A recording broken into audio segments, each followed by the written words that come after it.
Hi hello నమస్తే friends, మీరందరూ సూపర్గా ఉన్నాను బిలీవ్ చేస్తున్నాను. రైట్, మళ్ళీ ఒక మంచి టాపిక్తో ముందుకు వచ్చి నేను ఆ టాపిక్ మనం రెగ్యులర్గా మన లైఫ్లో కావాల్సిందే, కానీ దాన్ని డిఫరెంట్ వేస్గా డిస్కస్ చేస్తుంటాము.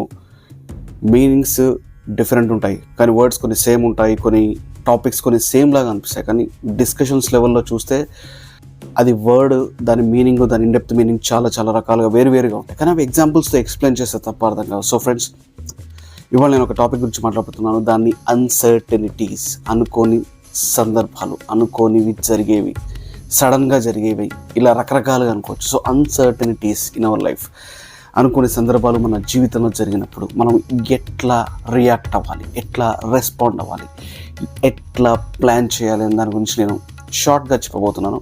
సింపుల్గా అర్థం చేసుకోండి.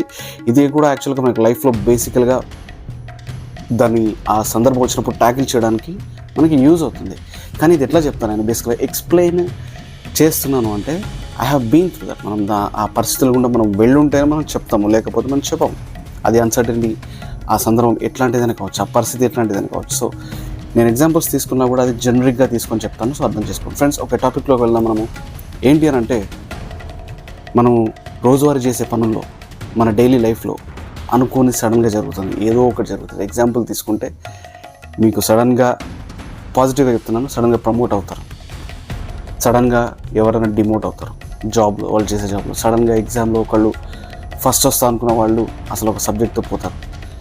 సడన్గా ఒకళ్ళు ఈ ప్లాన్ ఒక చోటికి వెళ్దామని చేసుకున్న వాళ్ళు సడన్గా తెల్లారు లేచి, అంత మోటివేట్గా ఉన్న వాళ్ళు తెల్లారు లేచి వెళ్ళలేనేమో అని చెప్పేసి ఆగిపోతుంటారు. అదే కాకుండా అంటే ఇందులో కొన్ని మన పర్సనల్గా చేసుకునేవి ఉంటాయి, అట్లాగే మన లైఫ్లో దానంతట అవే జరుగుతున్నాయి కూడా ఉంటాయి. అవి ఎట్లయినా జరగవచ్చు, ఏదైనా జరగవచ్చు. వాటన్నిటికి రీజన్స్ మనం సైంటిఫిక్గా వెతుకుంటే మీకు అన్నీ కూడా అసోసియేట్ అయి ఉంటాయి. కానీ ఆ అసోసియేషన్ గురించి నేను తర్వాత మాట్లాడితే, బేసికల్గా జనరల్గా మాట్లాడితే ఒక సందర్భం, ఆ సందర్భంలో మనకి అన్సర్టనిటీ వచ్చిందంటే ఏం చేయాలి.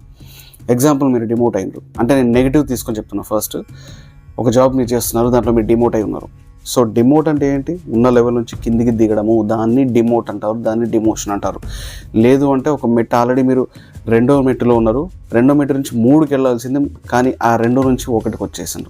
దానికి కారణం ఏదైనా ఉండొచ్చు, ఏదైనా. నేను ఆ కారణం నేను చెప్పను, ఎగ్జాంపుల్ కూడా ఇవ్వను దానికి. ఎందుకంటే అది కాదు మనకు కావాల్సింది. అది వచ్చినప్పుడు మనం ఎట్లా రెస్పాండ్ అవుతాం అనేది ఇంపార్టెంట్. ఆ రెస్పాన్స్ని బట్టే మనం ఫర్దర్గా స్టెప్స్ తీసుకోగలిగి మనము ఫ్యూచర్ ఏం చేయాలో ఆలోచిస్తాము, నెక్స్ట్ స్టెప్ ఏం చేయాలో ఆలోచిస్తాము. సో అది ఏదైనా కానివ్వండి, మీకు వచ్చిన అన్సర్టనిటీ ఎట్లాంటిది ఉన్నా కూడా ఫస్ట్ ఆఫ్ ఆల్ కామ్గా కూర్చోండి, కామ్గా ఉండండి. మీ చుట్టూ ఎవరైనా ఉంటే అసలు ఫస్ట్ ఆఫ్ ఆల్ అక్కడి నుంచి పక్కకు వెళ్ళిపోండి. లేదు అంటే మీరు ఒక ఐసోలేషన్ ప్లేస్లోకి వెళ్ళిపోండి. ఇదంతా మీరు చేయలేరు అనుకుంటే, మీరున్న అదే ప్లేస్లో కామ్గా అసలు కూర్చోండి. ఫస్ట్ ఆఫ్ ఆల్ ఏం జరుగుతుందని థింక్ చేయండి. ఎందుకు ఇది స్పెసిఫిక్గా నేను చెప్తున్నాను అంటే, అది జరిగినప్పుడు మన బ్రెయిన్, మన హార్ట్, మన సెన్సెస్ అన్నీ కూడా డిఫరెంట్గా లోపల మనకి రెస్పాండ్ అవుతూ ఉంటాయి. అవి మీరు చెప్పరు, లోపల రెస్పాన్స్ అవుతూ ఉంటాయి. ఆ రెస్పాన్స్ మీరు తీసుకొని మొత్తం కలబోసుకొని ఒక అవుట్పుట్ ఇచ్చేది చాలా జాగ్రత్తగా ఉండాలి. అంటే అవుట్పుట్ ఏంటి? దాన్నే రెస్పాన్స్ ఆర్ రియాక్ట్ అంటారు. అది పాజిటివ్ అయినా కానీ నెగిటివ్ అయినా కానీ. సో ఫస్ట్ ఆఫ్ ఆల్ అది థింక్ చేయండి, అనలైజ్ చేయండి. దానివల్ల మీకు వచ్చిన నష్టం ఏంటో తెలుసుకోండి. ఆ నష్టము మిమ్మల్ని ఏ రకంగా, ఎంత సివియర్గా ఇబ్బంది పెడుతుందో తెలుసుకోండి.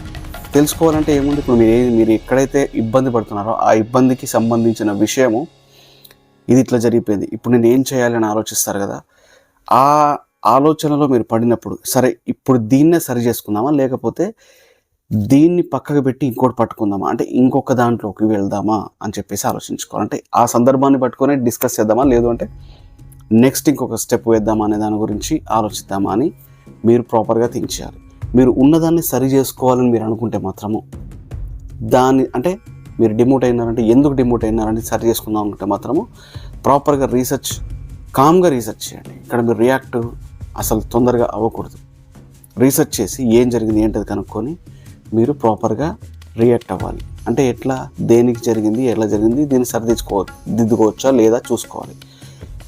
ఇదంతా కాకుండా, లేదు అసలు ఇదంతా ఎందుకు, మనకి ఈ డిస్కషన్ అంతా ఎందుకు, దీనిలోనే ఎందుకు ఉండాలి, జరిగింది మన మంచికే, మనం నెక్స్ట్ స్టెప్ తీసుకుందాము, అవతల దాంట్లోకి వెళ్దాము, అసలు అవతల ఏముందో చూద్దాము.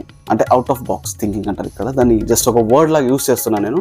అవుట్ ఆఫ్ బాక్స్ లాగా థింక్ చేసి బయటికి వెళ్ళి చేద్దామా, రిస్క్ తీసుకుందామా అని ఆలోచిస్తున్నారా? ఏదైనా ఆలోచిస్తున్నప్పుడు కూడా ఒకటి గుర్తుపెట్టుకోండి, ప్రాపర్గా స్టెప్స్ అనలైజ్ చేయాలి.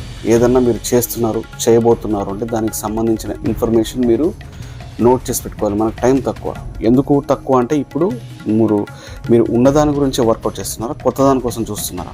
సో తక్కువ టైం ఇది. ఆ తక్కువ టైం గ్యాప్లో మనము ప్రాపర్గా రీసెర్చ్ చేసుకొని స్టెప్ అనేది తీసుకోవాలి. ఇట్లా మీకు బోలెడు సందర్భాలు ఉంటాయి. స్కూలే కానీ, బయట కానీ, సొసైటీలో కానీ, ఎట్లాంటి సందర్భమైనా, ఇంట్లో పర్సనల్గా, రిలేషన్షిప్స్లో కూడా ఎట్లాంటివి అయినా కూడా just stay calm, analyse the things. మీరు కామ్గా ఉంటే ఫస్ట్ ఆఫ్ ఆల్ ఏంటంటే మీకు ఒక స్పేస్ క్రియేట్ అవుతుంది మైండ్లో. మీరు కామ్గా ఉన్నప్పుడు జరుగుతుంది ఏంటో తెలుసా? ఒక స్పేస్ అనేది క్రియేట్ అవుతుంది. ఆ స్పేస్లోకి మీ ఆలోచనలు మీరు పెట్టి దాన్ని ఆలోచన ఒకదాని తర్వాత ఒకటి మీరు ప్రాపర్గా అసెస్ చేయడానికి, ఎగ్జామిన్ చేయడానికి ప్రాపర్గా ఆ స్పేస్ హెల్ప్ చేస్తుంది. ఆ స్పేసు అది లేకుండా, ఆ కామ్నెస్ లేకుండా మీరు రియాక్ట్ అవ్వాలని చూస్తే మాత్రము సడన్గా ఇబ్బంది అయిపోతుంది. సో ఆలోచించాల్సింది ఏంటి అని అంటే ఫస్ట్ ఆఫ్ ఆల్ ఎట్లా రియాక్ట్ అవ్వాలనేది ఆలోచించాలి. ఆ తర్వాత అన్నీ చూసుకుంటూ చేసుకోవాలి. ఇట్లా బోల్డ్ ఎగ్జాంపుల్స్ ఉంటాయండి మన లైఫ్లో. ఇంకా చాలా చెప్తాను నేను ముందు. సో రియాక్షన్, రెస్పాన్స్ ఏ విధంగా మీరు చేస్తున్నారు అనేది చాలా జాగ్రత్తగా థింక్ చేసి చేయండి. అది ఎట్లాంటిదైనా మనకి బెనిఫిట్ అవ్వాలి. ఇదంతా ఏంటి అని అంటే మనకి ఒక దాంట్లో ఇబ్బంది పడుతున్నప్పుడు ఇంకో దాంట్లో ఒక పని చేద్దాము అన్నదాన్ని, ఆ పనికి డిస్టర్బెన్స్ మనకి మైండ్ క్రియేట్ చేయకూడదు. దానికే ఈ డిస్కషన్. యాక్చువల్గా ఏదైనా చేద్దాం అనుకుని చెప్పేసి ఇక్కడ మీరు ఆలోచన కరెక్ట్గా చేయకపోతే ఏమవుద్ది అంటే మీకు ఫైట్ ఆర్ ఫ్లైట్ రెస్పాన్స్ లాగా మీరు ఫైట్ చేస్తూ ఉంటే మాత్రము చాలా ఇబ్బంది అయిపోద్ది. అక్కడ మీకు ప్రాపర్గా మీరు అనలైజ్ చేయలేరు. ఆ స్పేస్లో, ఆ కామ్నెస్లో మీకు కావాల్సిన ఎన్వైరన్మెంట్లో మీరు చేయలేరు. కాబట్టి ఇబ్బందులతో మీరు తీసుకునే అడుగు చాలా ఇబ్బందికరంగా ఉంటుంది. సో గుర్తుపెట్టుకోండి ఫ్రెండ్స్,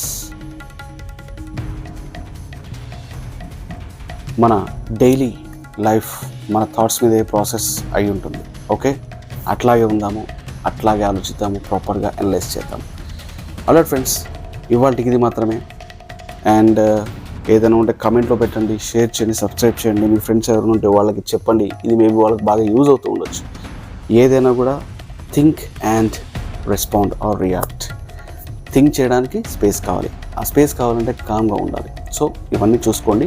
ఇవన్నీ బేసిక్ థింగ్స్ బేసికల్గా. ఓకే, ఇవన్నీ మీరు ప్రాపర్గా ఉంటే మీరు ప్రతి విషయంలో కూడా మీరు జెంటిల్నెస్ అంటే నెమ్మదితనం అనేది ఉంటుంది. అప్పుడు మీరు ప్రాపర్గా థింక్ చేయగలరు. అది మంచి కోసమైనా చెడు కోసమైనా థింకింగ్ అనేది చాలా చాలా బాగుంటుంది. So alright friends, thank you very much again. ఈ వీడియో మీకు హెల్ప్ అవుతుంది నమ్ముతున్నాను. Signing off for today again, Santosh Kumar, సెడై.